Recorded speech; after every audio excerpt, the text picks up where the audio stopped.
The October wind was whipping fallen leaves through the deserted streets of Pineville as the Hatfield family's shabby Ford pulled into town. Merle gripped the steering wheel tighter, glancing at his sleeping wife. Darla had dozed off somewhere on the Kentucky border, and he didn't want to wake her. She'd had a hard time the last few days. The town greeted them with faded store signs and sparse passers-by scurrying to escape the chilly weather. The old house on Maple Street looked exactly like the pictures in the ad: peeling paint, a creaky porch, and a small, weedy front garden. But the price was right, and they didn't need much more than that right now. "Darla, wake up. We're here." Merle touched his wife lightly on the shoulder. She opened her eyes, looking around sleepily. Her face seemed especially pale and tired in the morning light. "Is this our new home?" Disappointment flashed in her voice, which she immediately tried to hide with a smile. "It's quiet, peaceful, just what we need for a fresh start," Merle tried to sound confident. After the bankruptcy of the plant in Texas and 3 months of unsuccessful job hunting, the offer from Kentucky seemed like the saving straw. While they were unloading the car, an elderly woman stepped onto the porch of a neighboring house. She watched the newcomers carefully until she finally decided to approach. "I'm Rita Page. I live in the neighborhood. Welcome to Pineville." She handed Darla a basket of homemade cookies. "It's been a long time since anyone moved into the Thompson house. After that incident." "What incident?" Darla said warily. "Oh, nothing much, dear. Just old gossip." Rita waved her hand. "You're from Texas? That's a long way from here." "Work," Merle answered briefly, dragging another box into the house. "I got a job as a loader at a local warehouse." "Oh, with Baker? Good man, fair. Doesn't pay too much, though." Rita shook her head meaningfully. By evening, they had settled in. Darla set up the few dishes in the kitchen, and Merle assembled the bed in the bedroom. The house was slowly filling with signs of life, but it still felt foreign and uncomfortable. "I'll go into town tomorrow and look for a job," Darla said, taking a seat on the edge of the bed. "Maybe the local library has openings. I am a librarian by training, after all." Merle nodded, spreading out the sheet. "Just don't overstretch yourself. We can live on my paycheck for now." "I know, but I need something to do. I can't stay home all day." At night, Merle couldn't sleep for a long time. He listened to the unfamiliar sounds of the house, to his wife's steady breathing, and wondered if they had made the right decision. Texas was behind them, with all the problems, debts, and disappointments. Ahead was the unknown, but in it lurked the hope for a better future. In the morning, he was awakened by the sound of a car pulling away. Rita Page had gone about her business in an old Buick. Darla was already in the kitchen preparing breakfast. She looked refreshed and was even humming something to herself. "I have to be at the warehouse at 9. Merle took a hurried sip of coffee. "Baker said the first day's going to be rough. Big shipment." "Good luck." Darla pecked him on the cheek. "I'm going to walk around town, take a look around. Maybe stop by the library." Walking out of the house, Merle turned around for a second. Darla was standing at the window, waving at him. In that moment, it seemed to him that everything was going to be okay. They would make it through. They always managed. He had no way of knowing that this morning would be the beginning of a series of events that would lead to tragedy. For now, the sun was slowly rising over Pineville, promising a clear October day. A month after the move, life for the Hatfield family fell into a familiar rut. Merle spent long hours at the warehouse, coming home exhausted. Darla got a position at the town library. The small Victorian building needed a young employee with a modern take on cataloging. They hardly spoke at all in the evenings. Merle fell asleep in front of the television, and Darla read late into the night, with her feet up in a shabby armchair. An invisible wall of unspoken words, repressed disappointments, and unfulfilled hopes grew between them. "You've stopped talking to me altogether," Darla had once remarked over dinner. Merle shrugged. "Tired, works hard. We all get tired, but you can't become a shadow of yourself." He remained silent, concentrating on the chicken cutlet. Darla sighed and pushed her plate away. That afternoon, her Chevy stalled right in the middle of Main Street. Smoke billowed from the open hood, and passers-by looked around curiously. That's when Keith Ramsey showed up. "Looks like carburetor trouble," He peered out from under the hood, wiping his hands with a rag. "I own a machine shop on Oak Street. I can tow it in and take a look." Darla noted his attentive gaze, confident movements, and easy smile. Unlike the massive Merle, Keith was wiry and agile. His hands, despite the ingrained machine grease, seemed almost graceful. "How much will it cost?" she asked, thinking about their modest budget. "We'll see factually. We'll do a discount for those new in town." He winked. That evening, she told Merle about the breakdown. He frowned. "You could have called me." "You were at work. Besides, Mr. Ramsey turned out to be very kind." "Ramsey? The one who runs the shop? They say he's a bit of a rascal." "Do you believe Rita's gossip?" "I believe what I see, and I don't like him." Darla remained silent. 2 days later, she picked up the car from the shop. Keith actually gave her a good discount and even bought her coffee while he did the paperwork. "Come by if you need anything." He said goodbye. Always happy to help a beautiful woman. She looked embarrassed and hurried away, but his gaze haunted her all afternoon. Rita Page, of course, saw the whole thing. In the evening, she accidentally met Merle at the house. "How's Darla doing? Settling in at the library?" She began from afar. "I think so." Merle was fiddling with the lawnmower. "Did they fix her car? I saw Ramsey had it." "Fixed it," he cut him off. Rita was silent for a moment, then added, "He's a big fan of other people's wives, they say." Merle straightened. "Mrs. Page, I appreciate your concern, but my family is my business." "Of course it is," she nodded. "I was just making a point."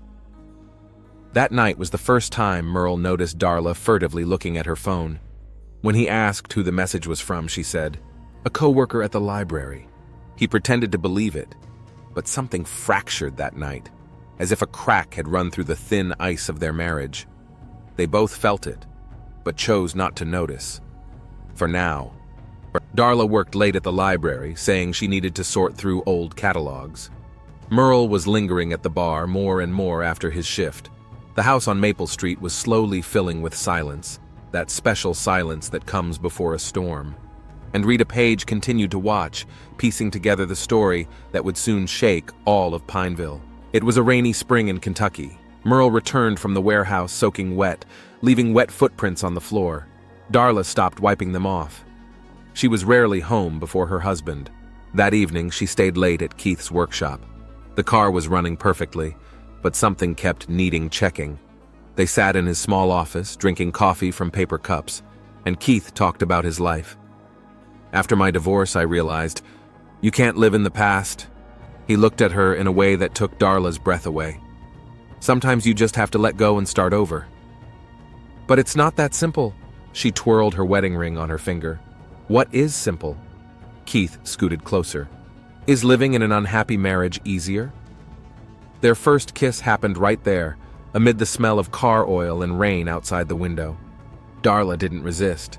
It was as if she'd been waiting for this moment all these past weeks. Merle, meanwhile, was picking up extra shifts. The money flowed like water. The house needed repairs. The bills were mounting. He hardly noticed the changes in his wife, the new haircut, the light makeup, the subtle, unfamiliar perfume. Rita Page noticed everything.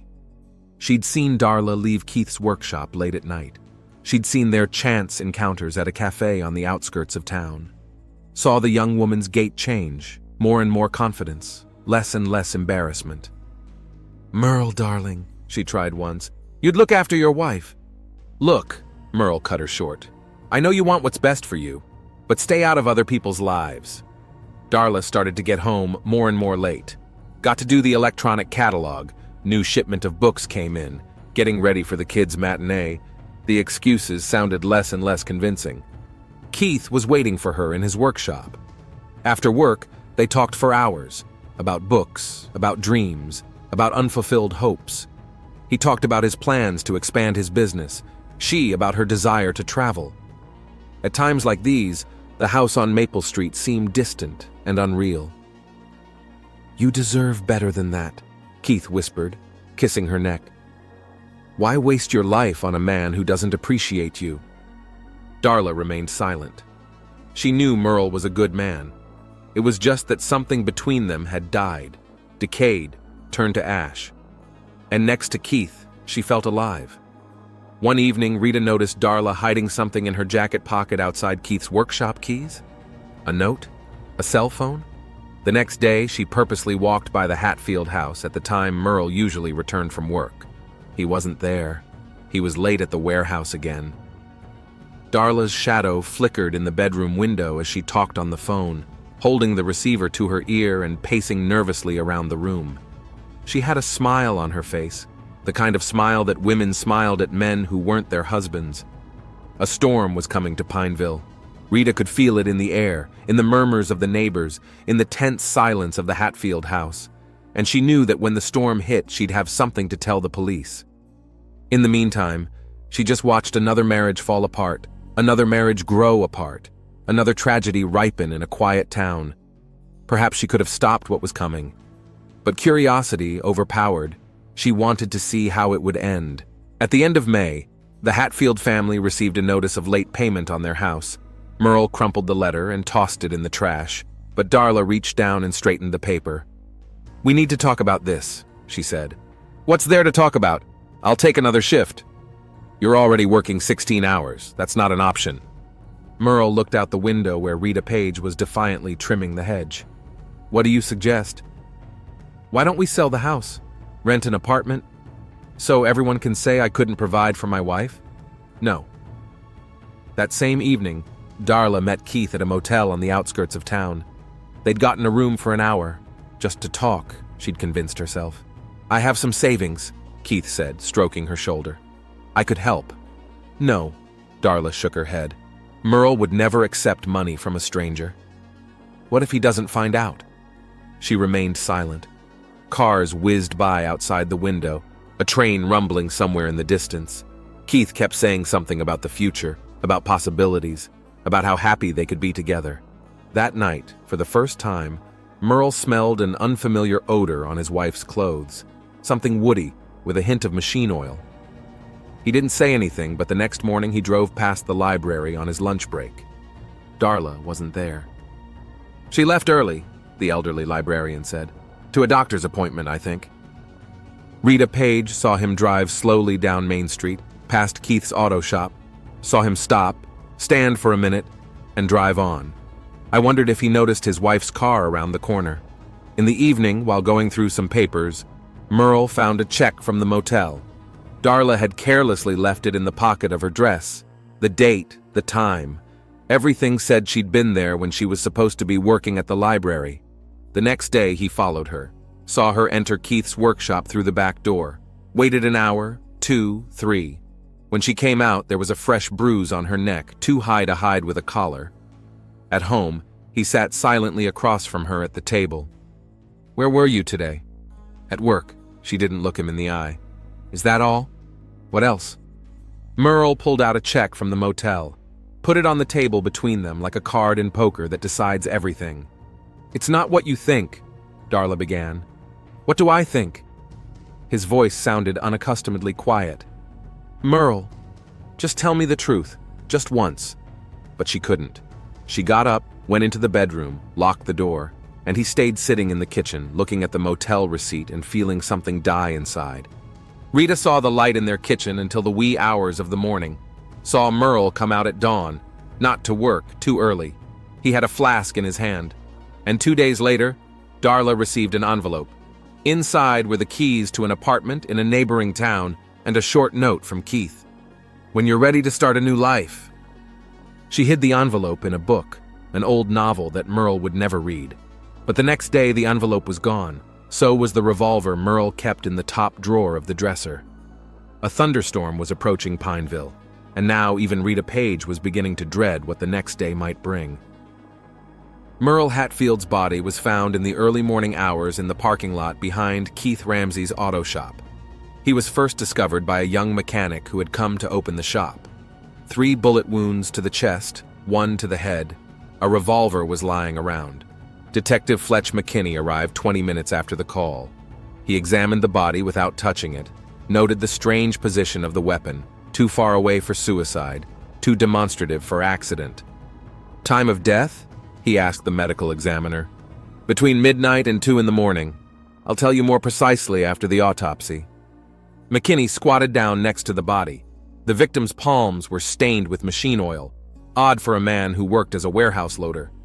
Did anyone hear gunshots? No, sir, the policeman replied. It's an industrial zone here. It's empty at night, and it's been raining. Darla Hatfield arrived an hour after being told the news. She was shaking, her eyes red with tears. McKinney watched her as she testified, hands nervously rubbing her purse, eyes racing, voice trailing off. Where were you last night, Mrs. Hatfield? At home, alone, Merle. He didn't come in tonight. I thought he was lingering at the warehouse again. Did you call him? No, we haven't been communicating very well. Keith Ramsey showed up later than everyone else, around 9 in the morning, said he was in a neighboring town visiting his sister. He spoke confidently, looked straight ahead, kept his cool. Too calm, McKinney noted. Knew the deceased? In passing. His wife was a customer of the shop. Just a customer? Ramsey tensed faintly. What do you mean, detective? But McKinney had already turned away, looking at the machine oil stains on the pavement. Fresh, the last rain had been overnight. Rita Page came into the station herself. She sat across from the detective, spread her skirt, and started talking. About Darla meeting Keith. About the motel receipt Merle had found. About the revolver that had disappeared from the Hatfield house the day before the murder. Why didn't you tell me sooner? I didn't want to get involved. I thought it would work itself out. By evening, McKinney had 3 theories: suicide, jealousy, robbery. He dismissed the first one almost immediately because the position of the body and the weapon didn't match. The second seemed obvious, but that was why it was suspicious. The third didn't explain why the victim was stained with machine oil. They found a crumpled envelope in Merle's pocket. Inside were apartment keys and a note. The handwriting was Keith Ramsey's. Forensics confirmed it. But there was something else, some detail McKinney couldn't quite put his finger on. He returned to the crime scene at night, walked through the parking lot, reconstructing the events. Merle came here. Why? Met with someone. Who? There was a struggle. The footprints on the pavement tell the story. Then gunshots. 4. 3 to the chest, 1 to the head, professional. Too professional for a jealous husband or a random mugger. The rain began to sprinkle again, washing away the last traces of the crime. McKinney lifted the collar of his jacket and took one last look around the parking lot. Tomorrow the real work would begin. Interrogations, forensics, checking alibis. In the meantime, somewhere in Pineville, the killer was preparing for his first interrogation, hoping that all traces were safely hidden by rain and darkness. The medical examiner put a preliminary report on Detective McKinney's desk.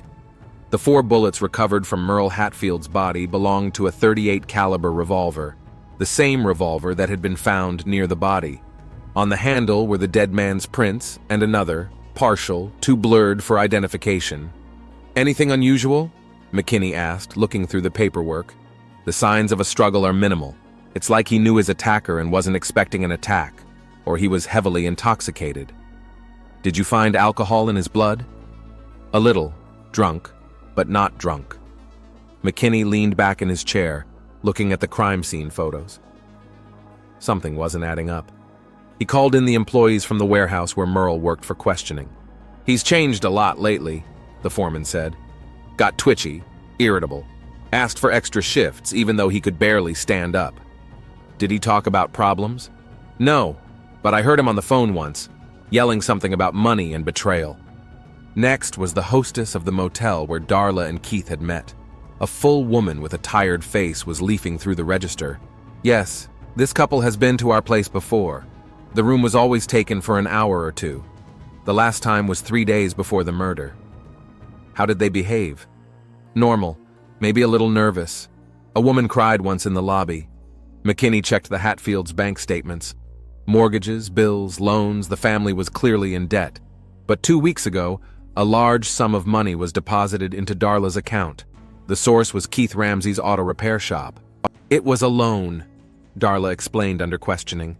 To pay the mortgage. Merle didn't know. Why didn't you mention it before? Was ashamed. We shouldn't have taken that money. In Keith's workshop, they found a second set of keys to the very apartment mentioned in the note. He didn't deny it, Yes, he had rented the place for Darla. She was afraid of her husband, said he was becoming violent. Was there a reason for the fear? Asked the neighbor. She saw everything. Rita Page sat across from the detective again, rubbing her handkerchief in her hands. That night, about 11 o'clock, I saw Merle leave. He wasn't himself, mumbling something, waving his arms. There was something jutting out of his pocket. Probably a revolver. Where was he going? I don't know. But half an hour later, I saw headlights from the direction of the workshop. McKinney spread out on the table photographs, reports, statements. A picture was beginning to take shape, but something still eluded his attention. He went back to the crime scene photos. Machine oil stains on the asphalt formed a strange pattern, as if someone had spilled it on purpose to create the appearance of a struggle. The tire tracks didn't lead to the main entrance of the shop, but to the back door. And then there was that note. Why hadn't the killer taken it? Check the cameras at the gas station a block away, he ordered. 2 hours before and after the estimated time of the murder. That evening, the videotape arrived. McKinney watched it 3 times, frame by frame. Finally, he saw what he was looking for, a small detail that changed the whole picture of the crime. Now all he had to do was set the right trap.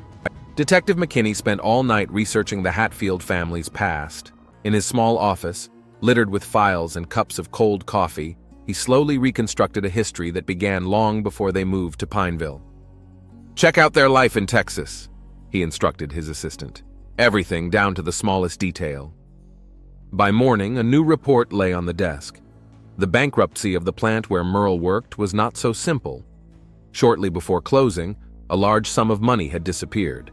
The CFO was suspected, but no proof was found.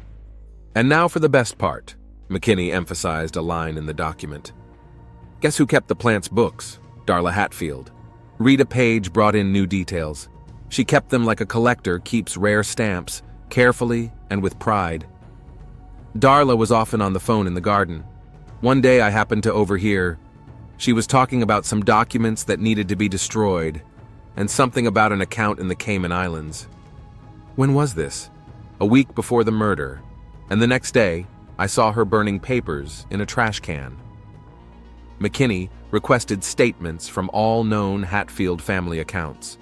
It was an interesting picture. Petty transfers going nowhere, accounts at various banks opened under false names. A laptop was found in the apartment Keith rented. The password was quickly cracked, Darla's date of birth. Inside were spreadsheets, documents, money flow charts, and emails, dozens of emails that started back in Texas. Looks like their relationship started long before the move, the tech expert reported. Keith Ramsey was in Texas a month before the plant went bankrupt and was dating Darla. McKinney laid out the new photos. Keith and Darla at a coffee shop in Texas. Keith outside the plant, Darla handing him some kind of envelope. The dates matched the missing money. Check all Ramsey property, the detective ordered, especially those acquired in the last year. The results came in by late afternoon. 3 new machine shops in different cities, offshore accounts, real estate on the coast. So much for a simple mechanic. Rita brought one more detail, a conversation overheard by chance the week before the murder. Merle was yelling at Darla, demanded the truth about the money, said he knew everything and wouldn't let them get away with it. How did Darla react? Laughed, said he couldn't prove anything. They found forged documents in the auto shop safe, ready-made passports in Darla and Keith's names, tickets to Mexico, scheduled for next week, and photos. Merle outside the shop, Merle outside the house, Merle in the warehouse. He was being followed. Do we have enough for an arrest? The deputy asked. McKinney shook his head. Almost. There's just a few more things to check. He pulled out the gas station video, reviewing a key moment. Keith's car pulling out from the side of the shop. The time was 1 hour and 47 in the morning. 14 minutes later, the same camera captured another car. That's it, the detective muttered. Now the picture is complete. He picked up his cell phone and dialed a number. It was time to wrap up this story. McKinney called Darla Hatfield in for a follow-up interview in the early morning hours. She came in black, still playing the part of the grieving widow. Tell me again where you were the night of the murder? I've already told you. At home, alone. The detective laid a surveillance photo on the table, her car at the gas station at 2 in the morning. Do you want to change your statement? Darla turned pale, but quickly pulled herself together. I couldn't sleep. I went to the 24-hour pharmacy to get some pills. Through an industrial zone? That's a strange route. Keith Ramsey was sitting in the next interview room. His version of events was different. Darla called me around midnight, said Merle had found out all about the money, threatened to go to the police. And what did you do? Nothing. I was in another city, visiting my sister. McKinney pulled out a second picture. Keith's car outside the shop at 1:47. Your sister lives 5 hours from here. How did you get back so quickly? Keith remained silent, staring at the wall. The workshop was searched again. Under the floorboards in the office, they found an old ledger from a factory in Texas. On the last page, a scheme to funnel money through shell companies. Darla's handwriting. That explains everything, McKinney told his assistant. They were planning the scam back in Texas. Keith was supposed to provide money laundering conduits through a network of auto repair shops, and Darla had access to the plant's finances. Exactly, but Merle suspected something, started digging. Phone records show there were 3 calls the night of the murder. Darla called Keith at 23:45. Keith called back at 1:15. At 1:30, Merle called the Texas police. He was going to turn them in, McKinney realized. That's why they acted in such a hurry. Ballistics testing brought a new surprise. They found microscopic particles of a special lubricant on the bullets. It was used only in Keith's workshop. The killer was reloading the revolver there, the expert explained, and accidentally soiled the cartridges. McKinney laid out the evidence in chronological order. The story loomed grim, years of conning, betrayal, murder. But something was still bugging him. Check Rita Page's incoming calls for the last month, he ordered abruptly. The results made him whistle. The neighbor wasn't as simple as she seemed. Time to end this play, he said, rising from the table. Gather everyone in my office in an hour. Darla, Kit, and Rita, all 3 sat in front of him, avoiding looking at each other. McKinney pulled out the last photo, the one from the gas station camera. Anyone want to tell the truth before I start? A heavy silence hung in the room. Outside the window, rain was beginning to fall, the same rain that had fallen the night of the murder. There was an oppressive silence in Detective McKinney's office. Darla was nervously rubbing her handkerchief. Keith was staring at the floor, and Rita Page seemed confused for the first time. Let's start at the beginning. McKinney spread the photos, fanning the table. Merle Hatfield found out about the missing money from the plant in Texas, found out about your affair, which started long before you moved in, and decided to put a stop to it. Darla shuddered. Keith put his hand on the back of her chair, a barely perceptible protective gesture. But he didn't know the main thing, the detective continued. Didn't know he'd been betrayed 3 times. He pulled out the phone call printout. Mrs. Page, can you explain why you've called the auto shop every Tuesday for the past 3 months? Rita went pale. Her hands, usually so calm, shook. I was just checking the maintenance schedule. Through a secret number? One that isn't listed on official records? Keith looked up sharply. Fear flashed in his eyes. You know what's interesting? McKinney picked up the last photograph. The gas station footage shows 3 cars. Keith's, Darla's, and one other. An old Buick. Your Buick, Mrs. Page. I don't know what you're getting at. Rita's voice shook. Well, I'll explain. You weren't just watching what was going on. You were part of the plan. It was you who informed Merle of his wife's affair. It was you who slipped him the check from the motel. And it was you who called him that night, telling him that Darla and Keith were meeting at the workshop. That's not true! Rita shrieked. It is true, Keith said quietly. She knew everything from the beginning, because she... Shut up! Rita jumped up. My mother, Keith finished. Dead silence hung in the office. Darla looked at Rita with wide eyes. Yes, McKinney nodded. Rita Page, maiden name Rita Ramsey. Divorced 30 years ago, changed her last name. Purposely bought the house next door to the Hatfields to keep tabs on them. Helped her son and his mistress get rid of a husband who might have ruined their plans. "You won't prove anything," Rita hissed. "Already proved it. They found 3 sets of prints on the revolver. Merle's, Keith's, and yours. It was you who brought the gun into the workshop. You lured Merle there, and you're the one who called Darla and Keith in when it was all over." "Why?" Darla asked, looking at Rita. "Why did you do that?" "Because my son deserves better than to be the lover of a married woman. You were supposed to be together. And Merle, he would have ruined everything. Told the police about the money, put you both away. And you killed him." "Yes," Rita straightened proudly. "I was protecting my son and his future." Keith covered his face with his hands. Darla cried silently. "Officer," McKinney called out. "Take Mrs. Page away. She'll tell us everything in detail under the record."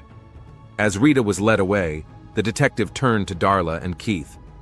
"You're under arrest too. Fraud, accessory to murder, attempted fugitive from justice. I think the DA will be very interested in your case." The rain outside the window intensified, washing away the last traces of this grim story. Pineville could sleep easy. The murderer had confessed. But McKinney knew that the shadows of the past would haunt everyone involved in this drama for a long time to come. There was an oppressive silence in the Bell County courtroom. Judge Harrison was reviewing the latest documents, the jury stood waiting, and the fall sun was setting behind the few spectators. Rita Page, now known as Rita Ramsey, sat motionless with her head held high. Her gray hair was neatly styled, as if she had come to a Sunday service rather than a verdict announcement. County Prosecutor James Lawrence concluded his statement, "What we have before us is not just a murder. This is a carefully planned crime born of greed, jealousy, and a mother's perverted love. Mrs. Ramsey not only took the life of an innocent man, she manipulated everyone around her to create the perfect conditions for murder. The evidence was overwhelming: ballistics, surveillance footage, confessions, and most importantly, the diary found in Rita's house where she detailed her plan. "I have no regrets," she said in her final statement. "A mother must protect her children, at all costs." Keith Ramsey and Darla Hatfield each received 15 years for financial fraud and accessory to a felony. Their romantic story, which began in Texas, ended in federal prison. "In the name of the law," began the judge. Rita received a life sentence without parole. As the sentence was handed down, she smiled, the same enigmatic smile she'd been watching the Hatfield house with all these months. Detective McKinney was present when the verdict was announced. After the hearing, he sat in his car for a long time going over the case notes.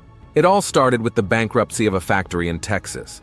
Darla, who had access to the finances, and Keith, who owned a network of shell companies, had bilked out nearly $2 million. Rita, learning of her son's affair, decided to help. She bought a house in Pineville, created the image of a nosy neighbor, and began weaving her web. Merle was doomed from the moment he suspected the truth about the missing money. His call to the Texas police had been the last straw. Rita couldn't let her son lose everything. The epilogue came a year after the trial. McKinney received a letter from a Kentucky women's prison. Rita wrote, "You know, detective, a mother's love is like poison. Sometimes it protects and sometimes it kills. But we don't choose how to love our children. We just love them even if that love leads us to jail." Pineville gradually forgot the story. The Hatfield house was sold to a new family. Keith's auto shop now employed his former assistant, and Rita's house stood abandoned, overgrown with weeds, a mute witness to a tragedy born of greed, passion, and blind maternal love. McKinney sometimes drove past these places, and each time he thought about how thin the line was between love and obsession, between protection and destruction, and that the worst crimes are committed not out of hatred, but out of love, twisted, sick, but love nonetheless. The Hatfield case was closed. Justice was served. But sometimes, on rainy nights, the old-timers of Pineville would tell the story to the newcomers, and the shadows of the past would come back to life in their stories, reminding them how dangerous love could be when it crossed all boundaries.